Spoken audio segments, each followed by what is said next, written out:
Hello बच्चों, स्वागत है आप सभी का code to serve academy channel पे। तो हमारा आज का जो सेशन है वो कंपाउंड इंटरेस्ट चैप्टर पे होने वाला है। हम लोग क्या करेंगे, कंपाउंड इंटरेस्ट क्या होता है उसके बारे में समझने का कोशिश करेंगे। इसका किस तरीके से इसका फॉर्मेशन हुआ इसको हम लोग समझने का कोशिश करेंगे। एंशिएंट टाइम में क्या जो जरूरत पड़ा, जो कंपाउंड इंटरेस्ट का कंसेप्ट आया, इसके बारे में हम लोग बात करेंगे। और साथ ही साथ हम लोग फॉर्मूलाज देखेंगे और उस पे बेस्ड कुछ क्वेश्चंस देखेंगे आज, जिसके थ्रू हम लोग को समझ में आए कि हम लोग किस तरीके से कंपाउंड इंटरेस्ट को निकाल सकते हैं। तो आप लोग सब एक्साइटेड है आज के चैप्टर के लिए, क्योंकि ये जो चैप्टर है बैंकिंग सेक्शन में जो है बहुत इंपॉर्टेंट चैप्टर है। तो आप लोग ध्यान से समझिएगा कि क्या है ये चैप्टर, ठीक है। चलिए शुरू करते हैं।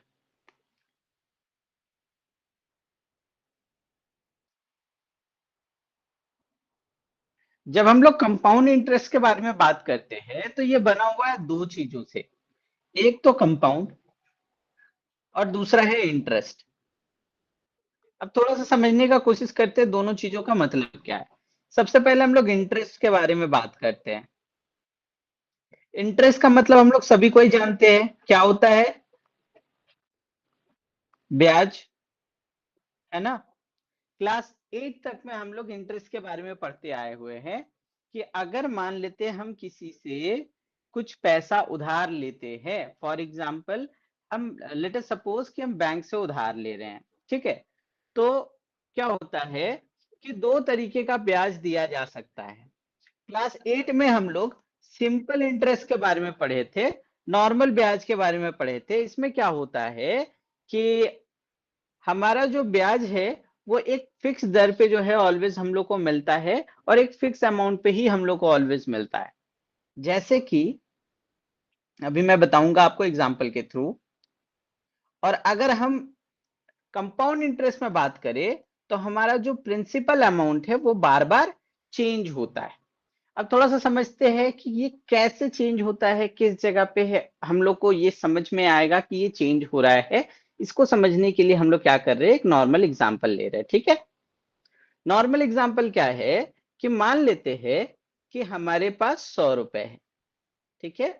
मेरे पास 100 रुपए है, आप लोग अपने से कंसिडर कीजिएगा कि आपके पास 100 रुपए है। 100 रुपए है। मान लेते हैं कि मैंने आपको कहा कि अगर एक महीने तक आप मुझे ये 100 रुपए देते हो तो मैं आपको 10% एक्स्ट्रा दूंगा, ठीक है।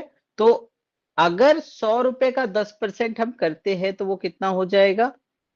10/100 ऑफ 100, दैट मीन्स ₹10। मतलब एक महीने के बाद हम आपको एक्स्ट्रा ₹10 प्रोवाइड करेंगे। मैं आपको कितना दूंगा? एक्स्ट्रा ₹10। सबको क्लियर है ये बात? समझ में आ रही है? तो हुआ क्या कि 100 रुपया जो है मेरे पास था, और क्या किए हम जो है इसको एक महीने के लिए किसी को दिए, और क्या मिला हमको? ₹110 मिला। लेकिन फिर मेरे दिमाग में आया ये जो 10 रुपया मेरे पास आया है, इस 10 रुपए को हम रख लेते हैं। फिर से 100 रुपया जो है हम क्या करते हैं, इसको दूसरे मंथ के लिए जो है, दूसरे मंथ में जो है हम उसी इंसान को दे देते हैं, इस लालच में कि वो हमको फिर से जो है वो क्या दे दे, 110 रुपए दे दे। इसी तरीके से फिर से 10 रुपए हम अपने पैकेट में रखते गए। समझिएगा हम क्या कह रहे हैं, ठीक है। तो फिर क्या होगा, फिर से तीसरे मंथ हम 100 रुपए उसको दिए और वो हमको 110 रुपए प्रोवाइड किया, ठीक है। इसी तरीके से एक साल तक, जब तक मेरा लालच जो है 10-10 रुपए के प्रति था, तो हम लोग क्या किए, ओवरऑल 12 महीने के लिए जो है, 12 महीने के लिए जो है हम उसको जो है 100 रुपए दिए और उससे 110 रुपए लिए। क्लियर है? सबको समझ में आ रहा है मैं क्या कहना चाह रहा हूं? अब ओवरऑल देखा क्या गया कि हमको कितना पैसा टोटल मिला, ठीक है। ध्यान से समझिएगा। अगर हम लोग ध्यान से देखें तो इस 110 रुपए में 10 रुपए हमको एक्स्ट्रा मिला, और सब में हमको 100 रुपया जो है हम वापस से उसको यूटिलाइज कर दिए, है ना। तो ये 100 रुपया ओवरऑल और 10 रुपया हमारा एक्स्ट्रा वाला पार्ट। तो इस पे हम लोग क्या बोल सकते हैं कि अगर 12 महीने के फेज में हम देखें तो 12 महीने में टोटल हमको कितना मिला, उसके बारे में अगर हम लोग ध्यान से देखें तो ये 100 रुपीज करके 12 बार हम लोग को मिला, दैट मीन्स 1200 रुपीज मिला। और साथ ही साथ एक्स्ट्रा अमाउंट में हमको 10 रुपीज करके 12 बार मिला, दैट मीन्स 120 रुपीज मिला। तो ओवरऑल हमको कितना रुपीज मिला? हमको ओवरऑल मिला 1320 रुपए। ठीक है, ₹1320। तो ये कंसेप्ट है सिंपल इंटरेस्ट का। सिंपल इंटरेस्ट क्या बोलता है कि एक फिक्स्ड अमाउंट होता है, उसी पे ऑलवेज जो है हमको इंटरेस्ट मिलता है। ठीक है, वही जब हम लोग कंपाउंड इंटरेस्ट पे बात करते हैं तो समझिएगा क्या होता है। ये 100 रुपए मेरे पास थे, मैंने पहले मंथ के लिए जो है दूसरे इंसान को 100 रुपए दिया, तो होगा क्या, वो हमको कितना देगा? 10% का मान लेते हैं एवरेज है उसके पास। ठीक है, तो 10% हमको एक्स्ट्रा दे रहा है, तो वो हमको 110 रुपीज देगा। ठीक है, अब दूसरे बार क्या होगा, मेरा जो दिमाग है वो मेरा थोड़ा सा दिमाग जो है यहाँ पे अल्टरनेटिव वे में किया। हम सोचे कि क्यों ना हम पूरा का पूरा 110 रुपए जो है उस इंसान को फिर से दे दे 10% के लिए। तो अब ये जो 110 रुपए है, ये दूसरे मंथ में जो है हम क्या कर दिए, एक महीने के लिए हम उसको दे दिए। अब जब 110 रुपए हम दिए 10% के रेट पे, तो हमको अगले महीने कितना मिला? 121 रुपए, मतलब हमको 11 रुपए एक्स्ट्रा मिला। ठीक है, अब फिर से मेरा दिमाग काम किया कि क्यों ना इसको और आगे चलाया जाए, आगे हम लोग करके देखते हैं और कितना हमको वैल्यू मिल सकता है। तो 121 रुपए जो है हम तीसरे महीने जो है उसको प्रोवाइड किए एक महीने के लिए, और कंडीशन यही था कि हमको 10% एक्स्ट्रा मिलेगा। तो तीसरा महीना जो है हमको समथिंग 133.10 जो है हमको रुपीज अमाउंट मिला। सिमिलरली अगले महीने जो है हम ट्राई किए, 133.10 जो भी हमारा वैल्यू है उस पे जो है हम चौथे महीने पैसा इन्वेस्ट किए, और हमको अगले महीने में कितना रुपया मिला? 146.41। ठीक है, ध्यान रखिएगा ये 10% के हिसाब से हम बता रहे हैं आपको। सिमिलरली 146.41 को हम कंटिन्यू किए फिफ्थ मंथ में, जो भी हम जो है इसको हम इन्वेस्ट किए 10% के इंटरेस्ट पे। ठीक है, तो अब हमको कितना मिला?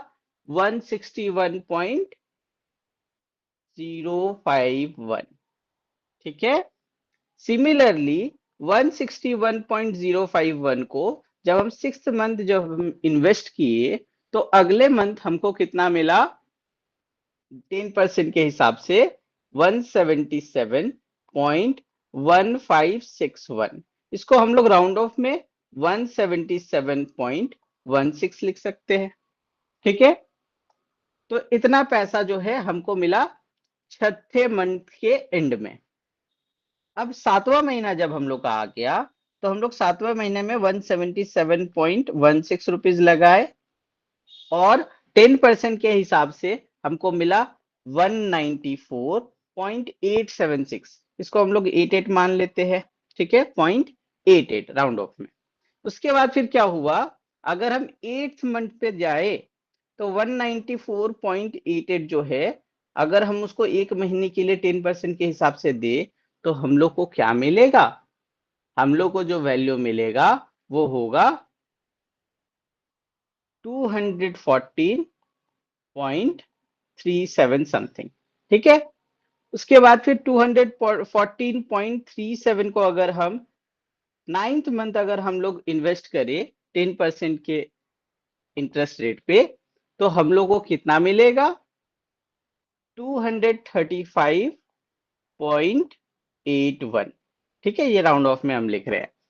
सिमिलरली 235.81 को जब हम 10th मंथ में इन्वेस्ट करेंगे, तो हम लोग को कितना मिलेगा? 259.40 राउंड ऑफ में। और जब हम इसको इन्वेस्ट करेंगे 11th मंथ में, तो हम लोग को लगभग मिलेगा 285.34। फिर 12th मंथ के लिए 285.34 को जो है हम 12th मंथ में जो है इन्वेस्ट किए एक महीने के लिए 10% के इंटरेस्ट रेट पे, तो हम लोग को कितना मिलेगा? 313.87। ठीक है। अब थोड़ा सा सोचते हैं हम, अगर हम राउंड ऑफ वैल्यू भी अगर देखिए 110 रुपीज, 121 रुपीज, और सिंपली 133.10 में हम सिर्फ 133 ले रहे हैं, 146 ले रहे हैं, हम पॉइंट वाला पार्ट को एक्सक्लूड कर दे रहे हैं। ठीक है, अभी सिर्फ इतना को ही जोड़ते हैं, 177, इसमें सिर्फ 177 को हम लोग जोड़ते हैं, वो भी एक बार, क्योंकि हम लोग 2 बार लिखे हुए हैं। और 194, 214, 235, 259, 285 और 313, इनको जोड़ेंगे अगर हम लोग, तो हम लोग को क्या देखने को मिलेगा? ₹2348। अब आप हमको बताइए कि 100 रुपए को बार बार 100 रुपए के हिसाब से हम लोग 10% में इन्वेस्ट कर रहे थे, उससे जो फायदा मिल रहा था, ठीक है, अगर फायदा ना बोले तो हम लोग पूरा अमाउंट अगर हम लोग देखें तो, और जो 100 रुपए को जो है हर बार जो हमारा इंक्रीमेंटेड वैल्यू आ रहा था, उसके हिसाब से अगर हम लोग इंटरेस्ट के हिसाब से अगर हम लोग वैल्यू देखें ओवरऑल 12 महीने में, तो कौन सा बड़ा है? ये तो ऑब्वियस है कि इस केस में, सेकंड केस में हमारा वैल्यू ज्यादा आ रहा है। तो यही है हमारा कंपाउंड इंटरेस्ट। कंपाउंड इंटरेस्ट क्या बोलता है कि सिंपल इंटरेस्ट में इंटरेस्ट के लिए जो हमारा प्रिंसिपल वैल्यू है वो ऑलवेज फिक्स्ड रहता है, लेकिन कंपाउंड इंटरेस्ट के केस में हमारा प्रिंसिपल अमाउंट जो है ऑलवेज चेंज होते रहता है। ठीक है। जब हमारा प्रिंसिपल अमाउंट ऑलवेज बढ़ते रहेगा और हमारा रेट ऑफ इंटरेस्ट सेम रहेगा, तो हम लोग को क्या होगा? एक बिगर वैल्यू मिलेगा। समझ में आ रहा है? और वो बिगर वैल्यू हम लोग को बहुत हेल्प कर सकता है अभी के सिचुएशन में। ठीक है। अब ये कंसेप्ट आया कैसे, इसके बारे में थोड़ा सा सोचते हैं हिस्ट्री से। ठीक है। इसको हम नॉर्मल एग्जांपल से समझने का कोशिश करते हैं। ठीक है। ये एक अप्रोच है जो हमको लगता है कि मे बी ऐसा हो सकता है। ठीक है। ये एकदम एग्जैक्टली हम ऐसा नहीं बोल सकते कि प्रूफ रीड करके कि हम कहीं पे एग्जैक्टली इसको देखें किसी बुक में, जो हम आपको बोल रहे हैं। ठीक है। पर्टिकुलरली एक अप्रोच है जो हमको ऐसा लगता है कि इस तरीके से ये कंसेप्ट आया होगा। पहले के टाइम में अगर हम हिस्ट्री के बारे में सोचे, तो हम लोग क्या देखते हैं कि पहले के टाइम में बहुत सारे लैंड ओनर्स होते थे, है ना, जो क्या करते थे? दूसरों के जमीन को अपने पास रखते थे, और साथ ही साथ बहुत सारा पैसा भी अपने पास रखते थे। ठीक है। अब इसके बारे में अगर थोड़ा और हम पीछे जाए, तो इन लोगों के बारे में पता चलता है कि पहले के टाइम में जैसे ही जितना भी अभी हम लोग जो बोलते हैं ना चोरी का समस्या, तो पहले समय में जब जिस समय स्टार्ट हुआ था, उस समय जो है अगर हम लोग सोचे, तो उस समय हम लोग क्या देखते हैं कि लोग जो है अपना पैसा घर में रखने से डरते थे। क्यों डरते थे? क्योंकि उनको डर रहता था कि चोर डकैत आकर के जो है पैसा जो है उनका चुरा करके ले जाएंगे। ठीक है। तो उन लोगों को क्या मन किया, अगर उनके पास कम अमाउंट ऑफ पैसा रहता था, तो वो लोग जाते थे इन लैंड ओनर्स के पास और जाकर के बोलते थे कि आपके पास तो इतने सारे लोग हैं। पहले के टाइम में लठमार लोग होते थे जिनके पास लाठी हुआ करता था। ठीक है। तो पर्टिकुलरली ये उनके पास जाते थे और बोलते थे कि आपके पास तो सिक्योरिटी है, तो हमारा पैसा आपके पास सेफ रह जाएगा। तो आप क्या कीजिए, ये पैसा जो है आप मेरा रख दीजिए कुछ समय के लिए। ठीक है। बदले में जब हम आपसे मांगेंगे तो आप हमको उस समय वो पैसा दे दीजिएगा। समझ में आ रहा है सभी को? तो ऐसा सिस्टम पहले हुआ करता था। अब जो है, जैसे जैसे इंसान के पास, मान लो धीरे धीरे इंसान के पास पैसा बढ़ते गया, तो अब वो तो सोचेगा ही कि वो पैसा ले जाकर के लैंड ओनर के पास रखे। अब जो है, लैंड ओनर जो है, जब इतना ज्यादा पैसा आ रहा है उसके पास, तो वो क्या चाहेगा? वो चाहेगा कि मेरे पास पैसा जब आ ही रहा है, तो वो इंसान पूरा का पूरा पैसा तो एक बार में लेगा नहीं। तो वो क्या करता था, वो उस इंसान को बोलता था, जिस इंसान से वो पैसा ले रहा है लैंड ओनर, वो उस इंसान को बोलता था कि तुम जो है हमको क्या करो, ये जो पैसा हमको तुम दे रहा है, बदले में हम तुमको कुछ पैसा देंगे, तुम बदले में क्या करो, हमको ये पैसा तुरंत ना मांग करके कुछ समय के बाद मांगो। समझ में आ रहा है? तो उस सिचुएशन में फिर क्या हुआ, इस सिचुएशन को देखने के बाद सिंपल इंटरेस्ट का कंसेप्ट आया कि अगर तुम हमको 100 रुपया दे रहा है, तो वो 100 रुपया का जो है हम तुमको क्या करेंगे, मान लेते 2%, 3%, 10% तुमको प्रोवाइड करेंगे। ठीक है, ये कंसेप्ट पे लैंड ओनर चले और उस हिसाब से जो है ओवरऑल पैसा मान के चलते हैं कि 1320 रुपए जो है 1 साल के बाद उस इंसान को दिए, जो उनको कितना दिया, 1200 रुपया दिया। ठीक है, और बदले में वो इंसान कब पैसा लेने आया, 1 साल के बाद। अब उस 1 साल में वो लैंड ओनर क्या किया, वही 1200 रुपया वाला जो इन्वेस्टमेंट है उसको क्या करता था, वो वही 100 रुपए को जो है वो पर्टिकुलरली क्या करता था, वो आगे बढ़ाते गया। किस तरीके से आगे बढ़ाते गया, वो दूसरे इंसान को बोला कि तुमको पैसे का जरूरत है, तो हम क्या करते हैं, तुमको ये 100 रुपए दे देते हैं। ठीक है, लेकिन बदले में तुमको क्या करना होगा, हर बार जो है हमको बढ़ा करके पैसा देना होगा।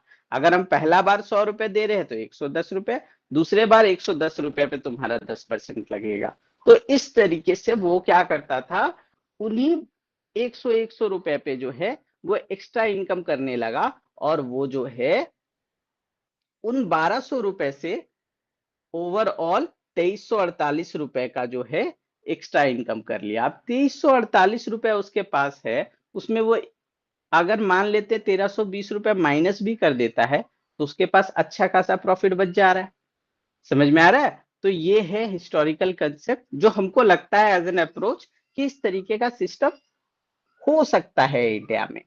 हो सकता है बाहर के देशों में और कुछ अदर कंसेप्ट होगा, लेकिन यहाँ पे ऐसा, मेरे हिसाब से ऐसा सिचुएशन होगा। उस हिसाब से जो है ये कंसेप्ट जो है इंडिया में ज्यादा अच्छे तरीके से जो है फेमस हुआ। यहां तक कोई इशू नहीं है, समझ में आ रहा है? अब हम लोग फॉर्मूलाज पे चलते हैं। हम लोग क्या करेंगे, सबसे पहले आज के लेक्चर में हम लोग पहले फॉर्मूलाज देखेंगे कि कौन कौन सा फॉर्मूलाज है, उससे रिलेटेड हम लोग क्वेश्चन करेंगे। और उसके बाद फिर हम लोग आने वाले लेक्चर्स में जो है हम लोग क्या कोशिश करेंगे कि विदाउट फॉर्मूला भी हम लोग क्वेश्चंस को सॉल्व करें। फॉर्मूला हम पहले इसलिए करा रहे हैं कि अगर आप लोग पहले फॉर्मूला बेस्ड क्वेश्चन कर लेते हो तो एग्जाम में आप लोग कम टाइम में क्वेश्चन कर सकोगे।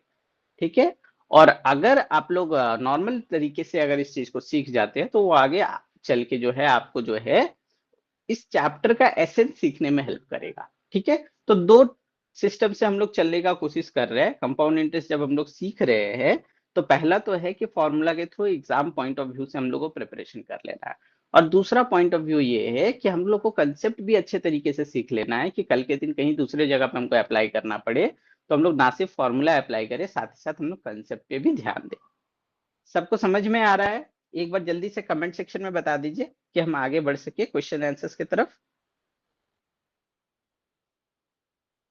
क्लियर है सभी को?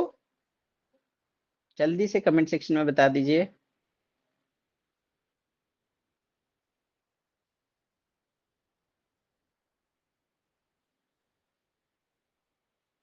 चलिए ठीक है, तो फॉर्मूला पे आते हैं।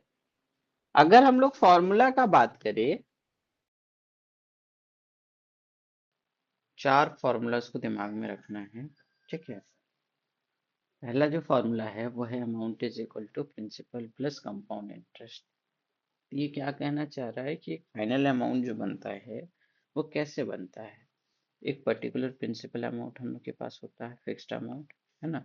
एक पर्टिकुलर फिक्स्ड अमाउंट हम लोग के पास पहले से होता है, और उसमें जब हमारा कंपाउंड इंटरेस्ट मिल जाता है, जो भी हमारा इंटरेस्ट हमको मिलता है, ठीक है, कंपाउंड होकर के, वो इंटरेस्ट जब साथ में जुड़ जाता है तो एक बड़ा वैल्यू हम लोग को मिलता है ना। तो वही चीज यहाँ पे कहना चाह रहा है कि जो फाइनल अमाउंट होता है वो प्रिंसिपल में कंपाउंड इंटरेस्ट को जोड़ने के बाद आता है। ठीक है, दूसरा बात, अगर सिर्फ अमाउंट हमको निकालना है, ठीक है, और एक एन नंबर ऑफ मतलब सक्सेशन ईयर्स के बारे में बताया गया है कि कितना ईयर्स के बारे में बात किया जा रहा है, ठीक है, और हमको रेट दिया हुआ है कि कितने रेट से, मतलब मान लेते हैं 7% पर एनम या फिर 9% पर एनम, कितने रेट के हिसाब से जो है हमारा ब्याज चढ़ रहा है उसके बारे में भी बताया गया है, और साथ ही साथ प्रिंसिपल के बारे में बताया गया है। तो बेसिकली तीन चीज अगर हम लोग को पता है, पी, आर और एन, तो हम लोग ये फॉर्मूला यूज करेंगे, A is equal to P into 1+r/100 to the power n का।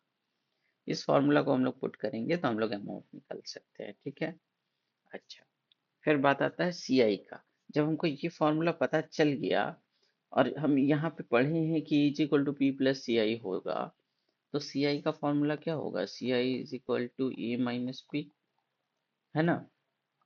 अमाउंट का फॉर्मूला क्या है? P into one plus R by hundred to the power n, और साथ ही साथ माइनस पी। दोनों में p कॉमन है, अगर निकाल ले तो हम लोग को क्या मिलेगा? p into bracket under one plus R by hundred to the power n minus one. तो ये जो फॉर्मूला है वो CI का इस तरीके से आया है, ठीक है। इसमें P क्या है? प्रिंसिपल। R क्या है? Rate of interest. ये किस पे डिपेंड करता है? कन्वर्जन पीरियड पे, ठीक है। और N क्या? कन्वर्जन पीरियड मतलब सिंपली टाइम, ठीक है। एक और फॉर्मूला जो हम लोग को पढ़ना है वो क्या है कि अगर मान लेते हैं कि जो नंबर ऑफ सक्सेशन पीरियड्स है, ठीक है,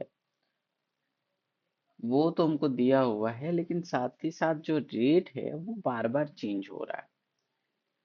जैसे अगर हमको बोल दिया जाए कि पहला साल जो है आपसे हम 6% का रेट लेंगे, दूसरे साल हम आपसे 8% का लेंगे, तीसरे साल हम 10% का लेंगे, चौथे साल हम 12% का लेंगे, तो उस हिसाब से वो बढ़ते जाएगा। तो उस सिचुएशन में अमाउंट निकालने का फॉर्मूला है amount is equal to P multiplied with one plus R by hundred into one plus R two by hundred into one plus R three by hundred, ठीक है। ये पहले वाले में आर वन, दूसरे वाले में आर टू, तीसरे वाले में आर थ्री, और फिर आगे जितना भी कंटिन्यू होगा। अगर चौथा रेट दिया हुआ होगा तो one plus R four by hundred, पांचवा दिया होगा तो one plus R five by hundred भी होगा, ठीक है। तो ये प्रोडक्ट फॉर्मेशन में होगा। क्लियर है सभी को? चलिए पहला क्वेश्चन अपना देखते हैं। पहला क्वेश्चन क्या है? Find the amount and the compound interest on rupees 8,000। बोल रहा है कि हमको अमाउंट पता करना है कि क्या होगा अमाउंट, और कंपाउंड इंटरेस्ट भी पता करना है, CI भी पता करना है कि क्या होगा। कब? जब ऑन रुपीज 8,000, मतलब प्रिंसिपल हमको दे दिया गया है कि इंसान के पास 8,000 रुपए है, वो उसको इन्वेस्ट किया है, कंपाउंड इंटरेस्ट उसको मिलने वाला है। किस रेट से मिलने वाला है? तो रेट यहाँ पे दे दिया है 5% पर एनम, ठीक है। और टाइम के बारे में अगर हम लोग बात करें तो यहाँ पे 2 इयर्स बोला गया, ठीक है। रेट में हम लोग को क्या बोला? एनम वाइज हमको देखना है, तो दो दो साल मतलब n is equal to two ही होगा, ठीक है। N is equal to two होगा। अगर यहाँ पे पर हाफ ईयरली बोलता तो हम लोग क्या करते? हम लोग यहाँ पे एन इज इक्वल टू 4 लेते। हाफ ईयरली का मतलब क्या होता है? 6 महीना। तो 2 साल में कितना 6 महीना होगा? तो 4 होगा। इसी तरीके से जो है हम लोग आगे बढ़ेंगे, ठीक है। सिंस यहाँ पे पर एनम बोल रहा है, इसका बहुत बड़ा इंपॉर्टेंस होता है, इसको जरूर अच्छे तरीके से समझिएगा, ठीक है। क्या लिखा हुआ है? क्वार्टरली बोलेगा तो अलग, हाफ ईयरली बोलेगा तो अलग, और एनम बोलेगा तो अलग, ठीक है। चलिए ये पार्ट हो गया। अब हमको क्या बोल रहा है? हमको अमाउंट निकालना है और कंपाउंड इंटरेस्ट निकालना है। तो हमको पी आर एन पता है, तो डायरेक्टली हम लोग फॉर्मूला यूज कर सकते हैं। Amount is equal to P into one plus R by hundred to the power N, लगा सकते हैं। तो पी क्या है? 8,000 इंटू वन प्लस आर की जगह पे 5 by hundred to the power N की जगह पे 2। इसको सॉल्व करेंगे, ये क्या हो जाएगा? 8,000 इंटू 105, एलसीएम अगर लेंगे तो 105/100 होगा टू दी पावर 2। अगर इसको कट करें तो ये हो जाएगा 21, ये हो जाएगा 20। That means 8,000 into 21 into 21 whole divided by 20 into 20। अब यहाँ पे देखते हैं, 0 0 cancel out, 4 into two is 8, तो 20 हो गया यहाँ पे। 21 इंटू 21 441, 441 इंटू 20, ठीक है। अब 441 इंटू टू करेंगे तो क्या हो जाएगा? 882, और एक साथ में जीरो आ जाएगा, तो मतलब रुपीज 8,820 हमारा अमाउंट होगा। अच्छा, अमाउंट निकल गया। अब कंपाउंड इंटरेस्ट निकालना। कंपाउंड इंटरेस्ट के लिए क्या करेंगे? अब देखिए, जब ये फॉर्मूला यूज करके हम अमाउंट निकाल ही चुके हैं, तो क्यों ना हम कंपाउंड इंटरेस्ट का ये वाला फॉर्मूला यूज करें, ठीक है। अमाउंट हमको पता है, प्रिंसिपल पता है, सिर्फ सीआई निकालना है, डायरेक्टली पुट करेंगे तो हो जाएगा मेरा काम, है ना। तो सीआई इज इक्वल टू क्या हो जाएगा? Amount minus principal. क्या हो जाएगा? अमाउंट माइनस प्रिंसिपल, अमाउंट कितना है 8820 माइनस रुपीज प्रिंसिपल क्या है 8000, इसको सॉल्व करेंगे तो रुपीज 820 आ जाएगा। क्लियर है सभी को? तो करना कुछ नहीं है, सिंपल सा बात बोला गया है कि अगर ये दिया हुआ है तो अमाउंट क्या होगा फॉर्मूला में पुट करेंगे, और उसके बाद फिर पूछ रहा है कंपाउंड इंटरेस्ट क्या होगा, ये कब बोल रहा है 2 साल के बाद का, ठीक है, तो उस हिसाब से जो है ये वैल्यूज है। उसके बाद फिर हम लोग नेक्स्ट क्वेश्चन में चलेंगे, ठीक है। सबको समझ में आ रहा है? जल्दी से कमेंट सेक्शन में बता दीजिए। इसी क्वेश्चन में अगर ऐसा होता, बोल दिया जाता कि सिंपल इंटरेस्ट के हिसाब से बताओ कि कितना पैसा मिल रहा था उसको एज एन इंटरेस्ट, तो सिंपल इंटरेस्ट का फॉर्मूला क्या देखिए, P into R into T, ये एक्स्ट्रा हम बता रहे, ठीक है, इस पार्ट को आप लोग लिखिएगा नहीं, नोट डाउन मत कीजिएगा, इसको सिर्फ नॉर्मली समझिएगा। अगर हम नॉर्मली 2 साल के लिए सोचे 8,000 रुपए पे, और रेट हमारा 5% का रख लेते हैं, टाइम जो है 2 साल के लिए है, तो हमको कितना पैसा देखने को मिलेगा, ये जीरो कैंसल आउट हो जाएगा, तो हमको मिलेगा 80 into 10 which is equal to rupees 800, है ना। तो इसमें 800 रुपए मिल रहे हैं और उसमें 820 रुपए, ठीक है। ये कम समय के लिए है, इसलिए इस तरीके को देखने को मिल रहा है हम लोग को। धीरे धीरे जो है इसमें भी हम लोग को बहुत ज्यादा डिफरेंस देखने को मिलेगा। हम लोग को बोला जाता है ना कि आप लोग जो है इन्वेस्ट कीजिए म्यूचुअल फंड्स में, क्यों बोला जाता है, क्योंकि उसमें कंपाउंड इंटरेस्ट का फॉर्मेशन होता है, और कंपाउंड इंटरेस्ट शुरुआत में तो कम वैल्यू हम लोग को लगता है, लेकिन जैसे जैसे टाइम फ्रेम बढ़ता है वैसे वैसे पैसा जो है बढ़ता है, ठीक है, और वो एक अच्छा अमाउंट तक पहुंच जाता है। क्लियर है? सबको समझ में आ रहा है? आगे बढ़े हम, चलिए ठीक है।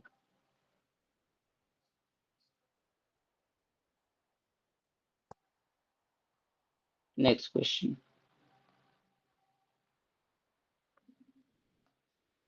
Question number 2।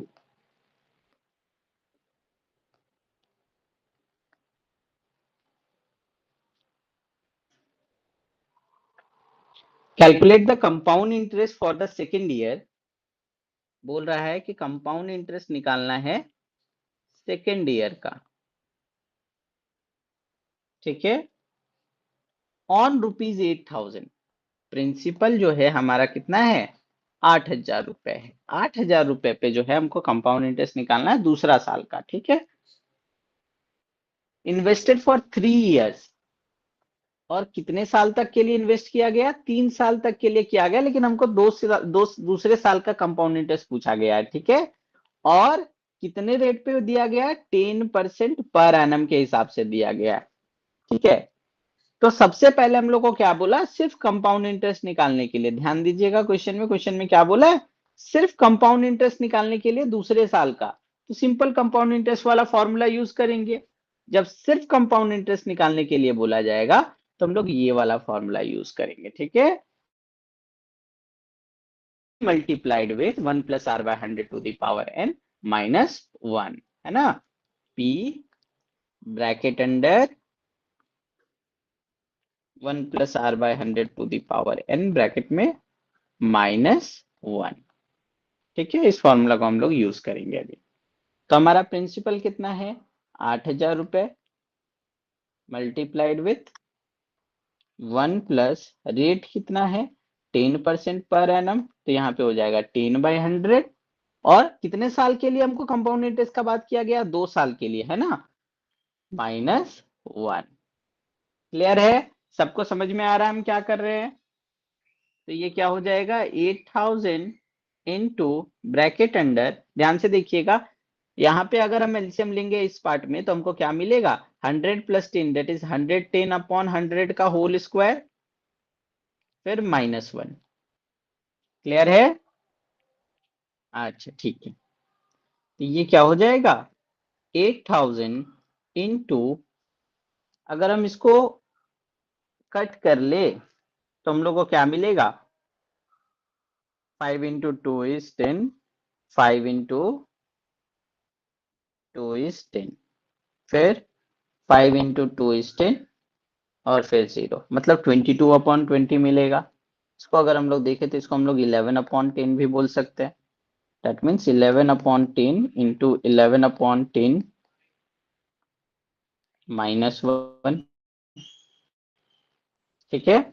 अच्छा, तो ये क्या हो गया, 8000 इंटू 11 का स्क्वायर 121 बाई 10 का स्क्वायर 100 और फिर -1। ठीक है, ये हो जाएगा 8000 इंटू, अगर हम एलसीएम लेंगे तो 121 माइनस 100 डिवाइडेड बाई 100। ठीक है, समझ में आ रहा है सबको? आगे बढ़ते हैं।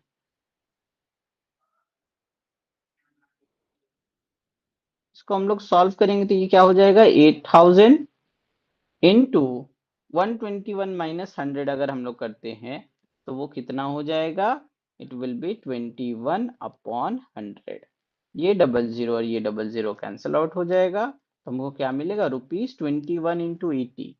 8 इंटू 1 इज 8, 8 इंटू 2 इज 16, तो ये हो गया 1680 रुपीज। ठीक है, तो दूसरे साल तक उसको जो कंपाउंड इंटरेस्ट मिलेगा वो होगा 1680 रुपए। ठीक है, याद रखना है इसमें पहला साल और दूसरा साल दोनों का मिला करके कंपाउंड इंटरेस्ट है। ये मत सोचना कि सिर्फ दूसरा साल के बारे में ये बात किया जा रहा है, ये दोनों साल का मिला करके कंपाउंड इंटरेस्ट है। ठीक है, चलिए आगे बढ़ते हैं।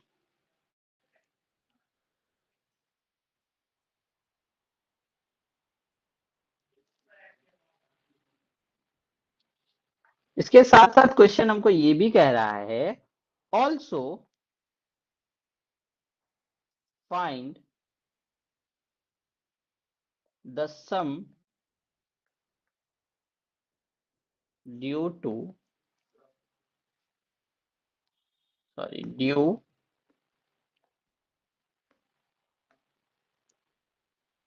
at the end of third year।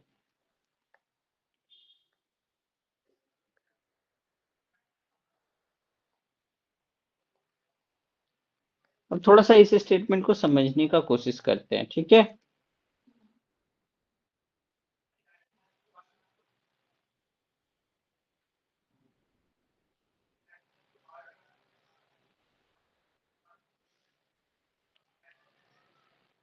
अगर हम लोग इसमें बात करें तो सम का मतलब फाइनल अमाउंट। ठीक है, तो हम लोग को क्या बोल रहा है कि तीसरे साल के बाद फाइनल अमाउंट कितना मिलेगा। ठीक है, तीसरे साल के बाद फाइनल अमाउंट कितना मिलेगा, इसके बारे में हम लोग को बात करना है।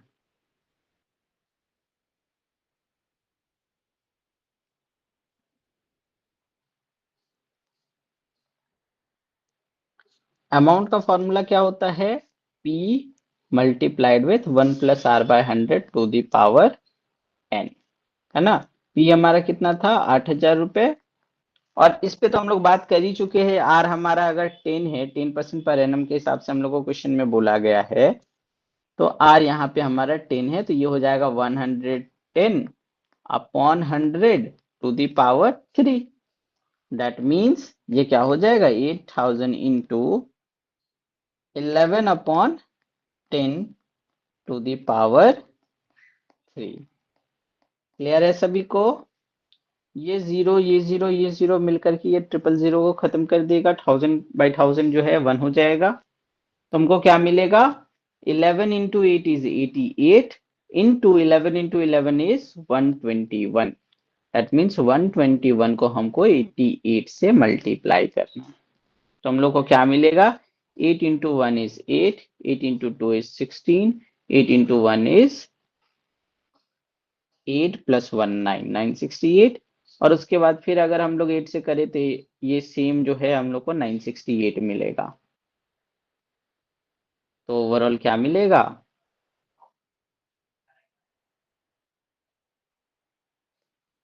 ₹10,648। क्लियर है? तो ये 3 साल के बाद का फाइनल अमाउंट आएगा। और जब हम लोग यहाँ पे एक और चीज ध्यान देने का है कि जब हम लोग कंपाउंड इंटरेस्ट निकालेंगे, आने वाले लेक्चर्स में आपको हम बताएंगे कि किस तरीके से प्रॉपर तरीके से हम समझ सकते हैं कि पहला साल में कितना होगा, दूसरे ये तो फॉर्मूला बेस्ड हुआ, ठीक है, जो आप लोग को एग्जाम में यूटिलाइज करना है।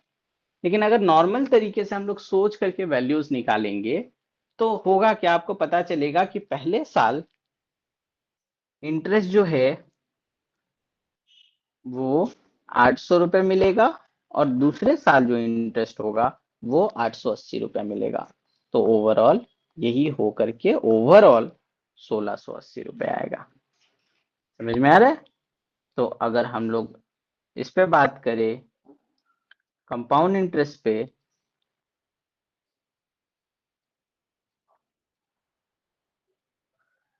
तो ये हम लोग इस तरीके से सोचते हैं, ठीक है।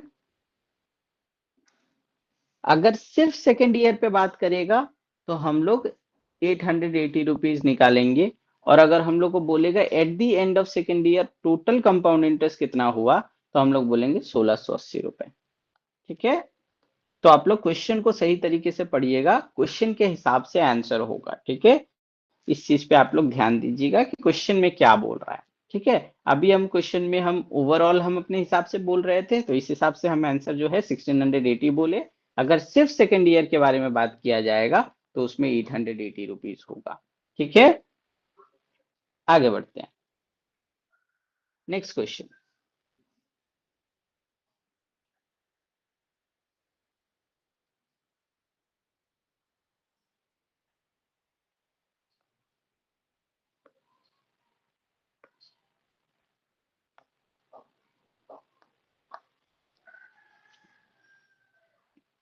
The simple interest on a sum of money for 2 years is 12% per annum.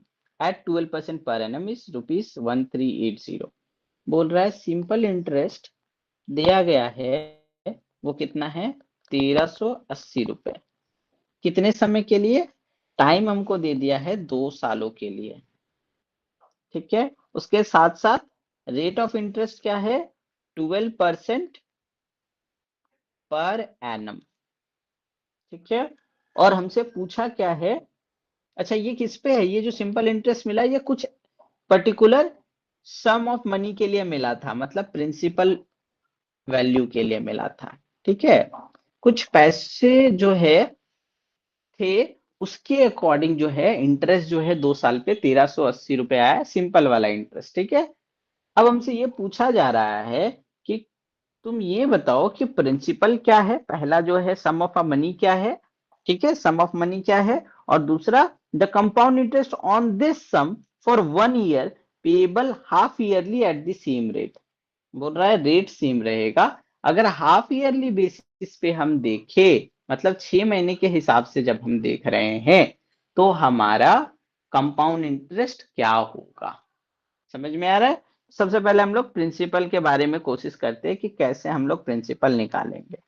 तो हम लोग को जो सॉल्यूशन में बात करना है, हम लोग को देखो क्वेश्चन में सिंपल इंटरेस्ट के बारे में बात किया है, तो इसके हिसाब से जो है अगर हम लोग इसका फॉर्मूला देखें तो वो क्या है, वो होगा P into R into T upon 100, ठीक है। समझ में आ रहा है? अच्छा, तो ये हुआ हमारा simple interest P into R into T upon 100। अब थोड़ा सा ध्यान से देखते हैं,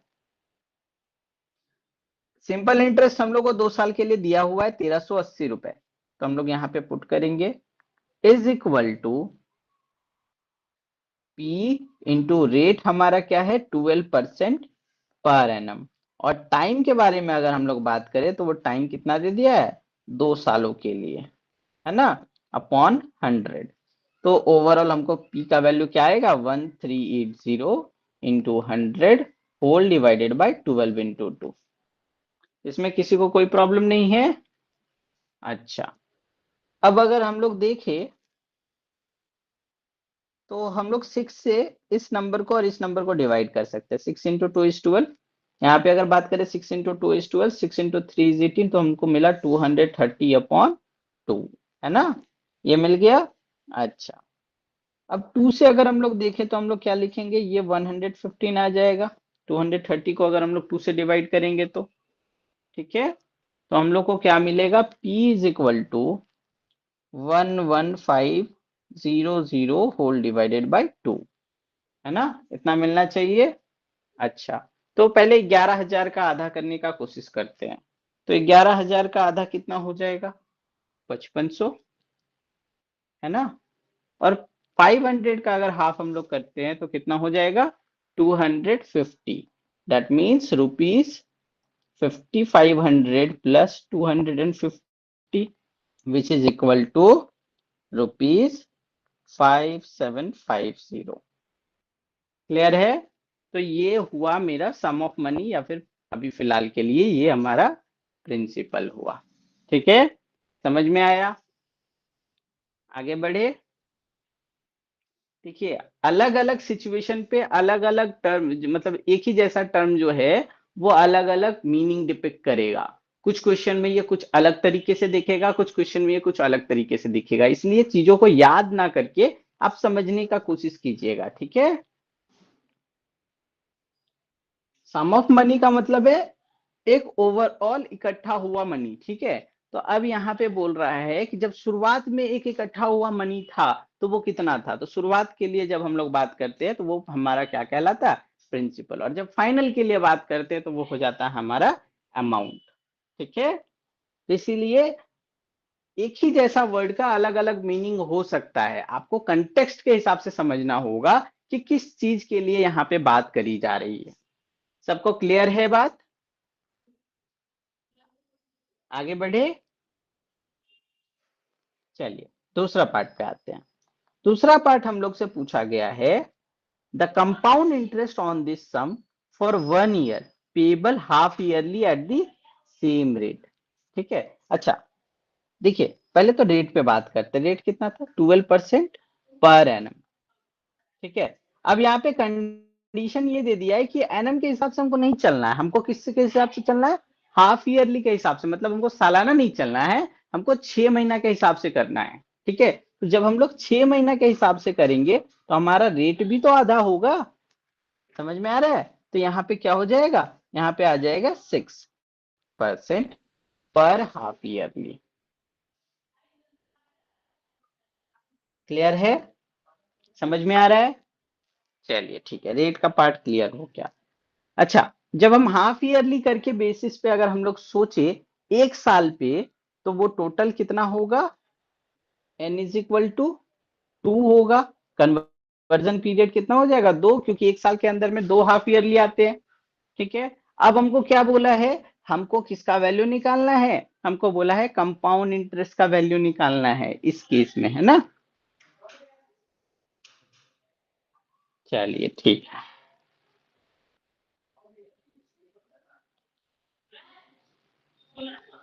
तो एक साल के बाद कंपाउंड इंटरेस्ट कितना होगा इसके बारे में थोड़ा सा हम लोग सोचने का कोशिश करते हैं। तो कंपाउंड इंटरेस्ट का फॉर्मूला क्या है? P multiplied with 1 + r/100 to the power n minus 1, है ना। तो इसमें हम लोग पुट करके देखते हैं। तो प्रिंसिपल हमारा कितना है? अभी जस्ट हम लोग निकाले 5750 इंटू ब्रैकेट अंडर 1 + r क्या है यहाँ पे इस केस में 6 होगा। ठीक है, टू दी पावर n यहाँ पे क्या हो जाएगा? 2, फिर -1। इसको हम लोग सॉल्व करने का कोशिश करते हैं। तो हम लोग को क्या मिलेगा? 5750 इंटू ये हो जाएगा 106/100 टू दी पावर 2 -1 होगा। चलिए ये बन जाएगा 5750 इंटू, अगर हम लोग ध्यान से देखें तो ये हो जाएगा 53/50। ठीक है, अब यहाँ पे और ये कट नहीं रहा है तो ये सिंपल वैल्यू में नहीं आ रहा है, इसलिए हम इसको 106 के फॉर्म में ही रखने का कोशिश करते हैं। ठीक है,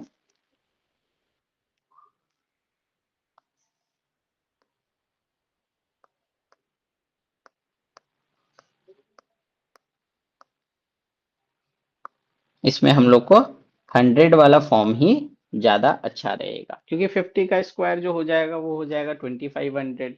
53 का भी कुछ पर्टिकुलर वैल्यू आएगा, तो उसमें हम लोग को सॉल्व करने में थोड़ा सा कॉम्प्लिकेशन हो सकता है, जब सिंपल वैल्यूज आते हैं, जैसे कि हम लोग अभी देख रहे थे 11/10 आ गया या 21/20 आ गया, तो वो सब में इजी रहता है, हम लोग को सॉल्व करना इजी हो जाता है। लेकिन इस केस में जो है, अगर वैसा करेंगे हम लोग तो वैल्यू बढ़ेगा, तो उतना बढ़ाने का जरूरत नहीं है। ठीक है, सिंपली हम लोग 106 का स्क्वायर निकाल लेते हैं।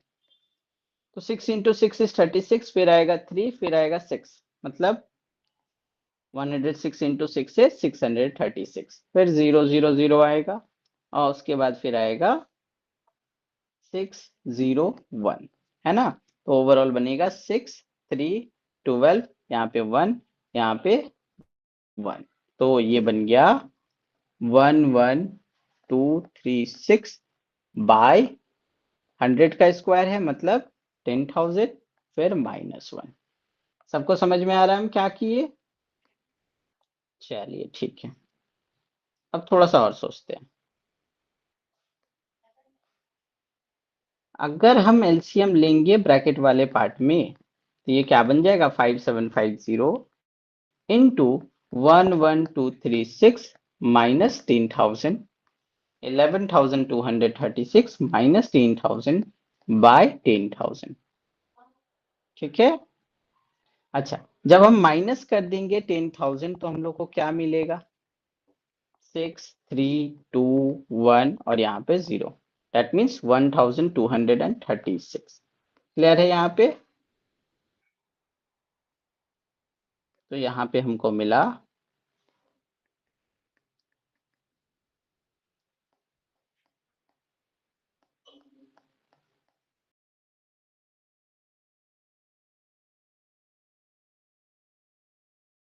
अच्छा, ठीक है, ये जीरो कट हो गया।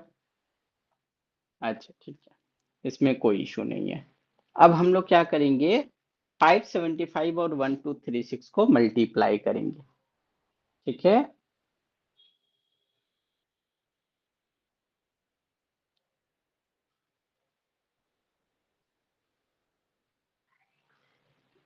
तो ये क्या हो जाएगा, ये बन जाएगा